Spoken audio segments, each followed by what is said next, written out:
Hey guys, I hope you're doing really great today.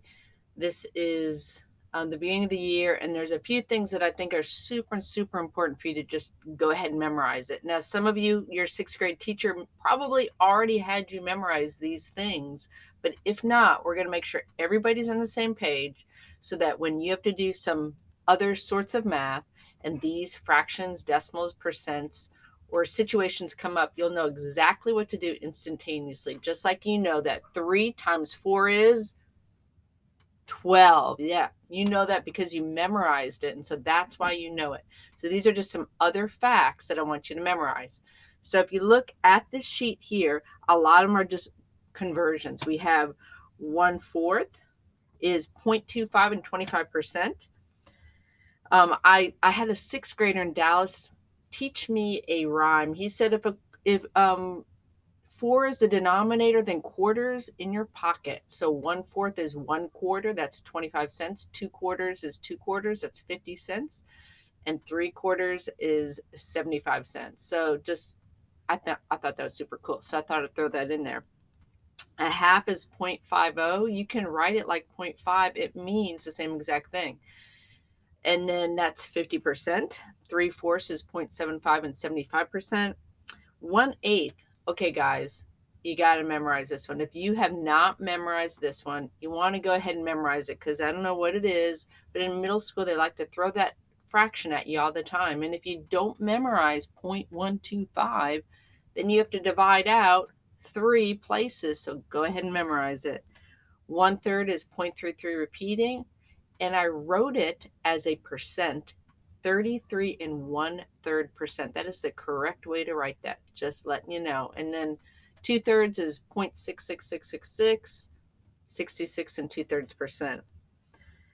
100%, it means one. If you eat one whole pizza, you ate 100%. And if you wrote it as a decimal, it would look like $1.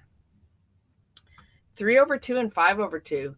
Memorize these. They're going to pop up so many times. So you might as well just memorize them and then you don't have to divide and figure it all out every single time.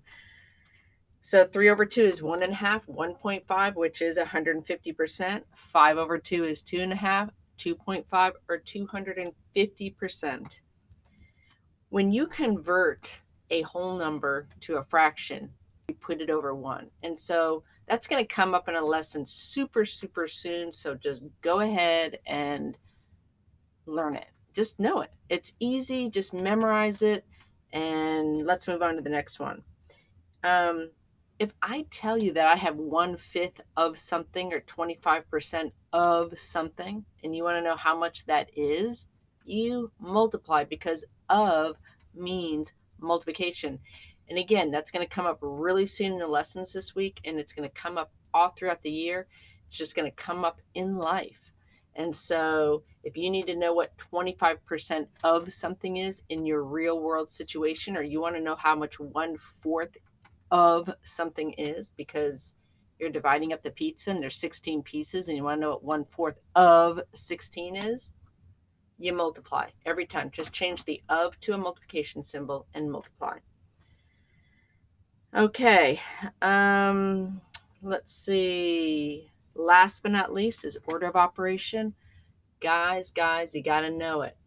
Please excuse my dear Aunt Sally. You might have learned it a different way, and that's fine. Whatever you learn, this is just if you haven't learned it. Parentheses come first, then exponents. You won't get a whole lot of those this year.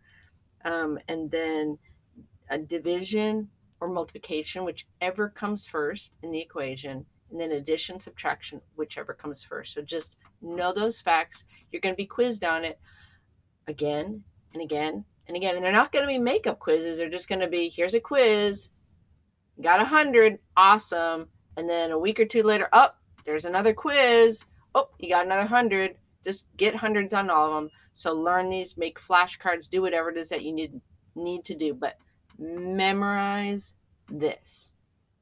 All right. You have a great day. Okay.